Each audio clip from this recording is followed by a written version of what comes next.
All right, welcome back, everyone. This is Right Now here on the CBS 8 app. Time is just a little after 9:45, 9:47. There's a new push at this time to address the long-running conflict between people and the sea lions on the coast in La Jolla. This comes after a teenager pleaded guilty last week to harassing a sea lion in a video that has since gone viral. Our Alex Lai shares what the California Coastal Commission is now saying. Just going to say that I'm beyond angry and fairly, quite honestly, just embarrassed to be a city of San Diego resident right now. Commissioner Matt O'Malley didn't mince words when he spoke during Friday's meeting of the California Coastal Commission. The day before, 18-year-old Tyler Mule pleaded guilty in federal court to violating the Marine Mammal Protection Act after he was seen on video kicking a sea lion in La Jolla. You know, where there's a will, there's a way. And I can only conclude there is no will on behalf of the city of San Diego to protect the wildlife and community in this area. While the city of San Diego has increased park rangers and signage at the Cove, O'Malley says much more needs to be done. I'm at the point where I believe a partial closure is really the only way to deal with the issue until the city gets their program implementation figured out. Other commissioners raised the possibility of closing the Cove as well, pointing to similar actions elsewhere. The city of Monterey at San Carlos Beach, when the sea lions are present there, the city closes the beach. Sea lions are there and they do their pupping and then they leave. Public comment also focused on what more could be done. This man was seen harassing a sea lion. The Sierra Club Seal Society of San Diego presented photos and videos of people harassing sea lions, calling for more enforcement instead of a closure. Cones and tape as needed on the beach, rangers on the beach, and trifold signage on the beach as needed. Another presentation focused on boaters who may be harassing and interacting with marine life. To answer the question, why are the sea lions approaching the boats? People are feeding them and they're posting themselves feeding them. The city does take the Cove very seriously. Mayor Todd Gloria's senior policy advisor, Emily Piatanesi, says the city cannot enforce the Marine Mammal Protection Act, so it's looking for other ways to take action. We have been talking to our own city attorney's office to see if there are any other city municipal codes or state municipal codes that we could cite. She says the city will take comments from the meeting back to staff, but right now enforcement is the focus. So we have been focused on mitigation strategies at this location, but we have not made a commitment or have entertained the idea to close the Cove as of yet. Alex Lai, News. All right, and welcome back here into the Right Now studio. We have our Alex Lai here. Yes, hello. So, Alex, this has been a story that we have been following for quite some time. A number of jurisdictions are involved. We want to find a solution to protect the sea lions. What did we hear from the Coastal Commission? Yeah, so this was a meeting that happened Friday. It was the day after the teenager pled guilty to violating the Marine Mammal Act. But what was so interesting about this is that, you know, there's a lot of reaction right now about the situation, about the teenager, about the video, about what's been going on. And this is, you know, we've seen concerns and incidents going on for years, honestly. And what was so interesting about this meeting is that, you know, one of the commissioners, Matt O'Malley, that we heard from at the beginning, was just outraged. He said, "I'm disappointed to be a city of San Diego resident." Yeah, that was a strong quote. Yeah. He was, frankly, "I'm appalled." He said, "When there's a will, there's a way." The no will from the city is what he said. He was very, very upset. And he's saying, at this point, you know, one, we need more enforcement, which I've done, and Chris, I'm sure you have too. Every year I do probably 2 or 3 stories on the, you know, the sea lion pups, because we see people going out continuing to harass them. We see pupping season. So this last time I went to pupping season, you know, the city does have these sort of plans put in place, and I dug back a little bit. December of last year, they had a presentation, the Parks and Rec Department for the city, that kind of put forth some of these things that they're doing. So they have several rangers out there, and then we always see, of course, those volunteers also out there with, you know, Seal Society of San Diego, several other organizations, literally just people volunteering to help protect these animals, or mammals, excuse me. But you know, we see those park rangers out there, but they only have a certain period of enforcement. This incident took place around 11 p.m. at night.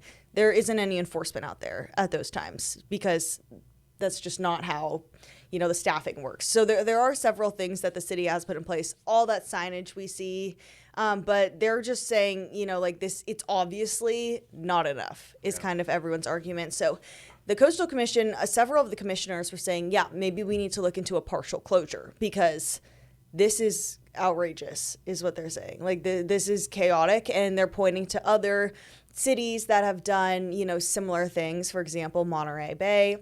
At San Carlos Beach, they do close off part of their beach during this pupping season, and I was able to kind of find some video. That beach is packed with sea lions.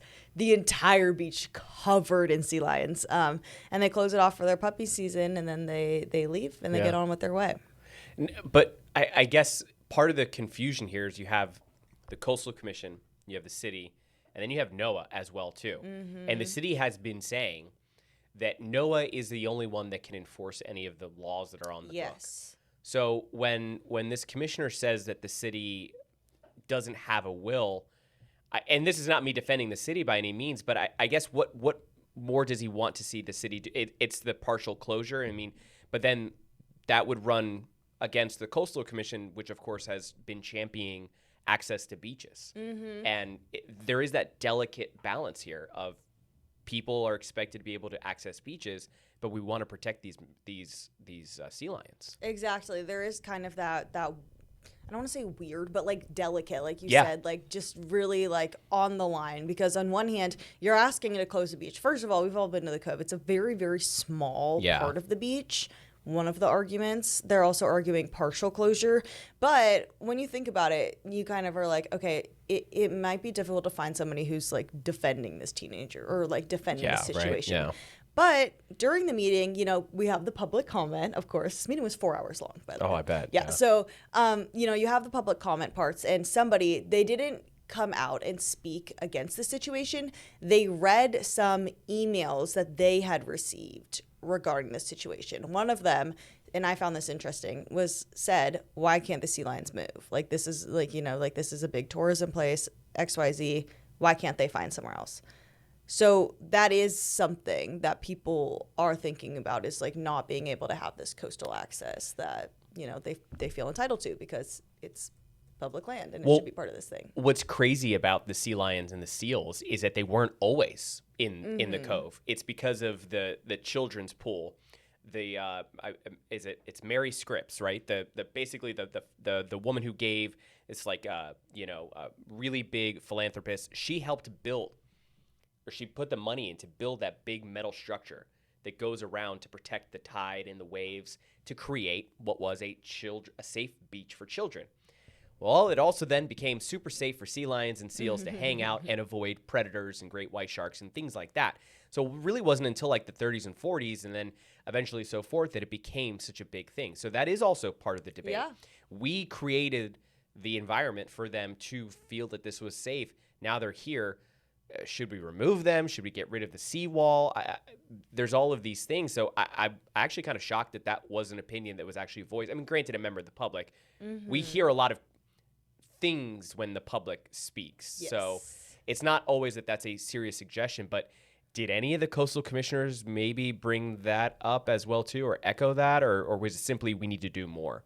It was, I'd say, first of all, this meeting wasn't simply talking about this situation. Okay. Just to kind of preface, it wasn't 4 hours of discussion on this one topic. Got it. Okay. Much of the public comment was related to this incident. Okay. And then once Commissioner O'Malley brought up that point, a few others echoed similar concerns and suggestions for that. So I'd say that the shocking part of the meeting was that it was around like 3 commissioners that mentioned that this might be a good idea for this to happen. What's interesting, though, that is, does the Coastal Commission have, can they enact this partial closure? Who's kind of in charge of being able to do this? So Point La Jolla, which is actually, and Boomer Beach, which is actually kind of the area that the teenager, that incident did happen, that closed in 2023, and that was by the city. So the city had to file a permit application essentially with the Coastal Commission to say, hey, we want to do this. The Coastal Commission had to approve that, and like this, longish permitting process. The Coastal Commission had to approve it, but it was the city who said, we want to do this, got it approved by the Coastal Commission, and it has been closed since. Okay. So it does need, the Coastal Commission can't do it on their own. They do play a role in it, but it's the city who needs to go ahead and do it. And a senior policy advisor for Mayor Gloria hopped on that meeting and had her chance to kind of speak and give the city's side of everything. Like you mentioned, the city isn't allowed to enforce any of these rules. It's NOAA who enforces them. So if somebody is harassing a sea lion, they can't ticket or cite that person.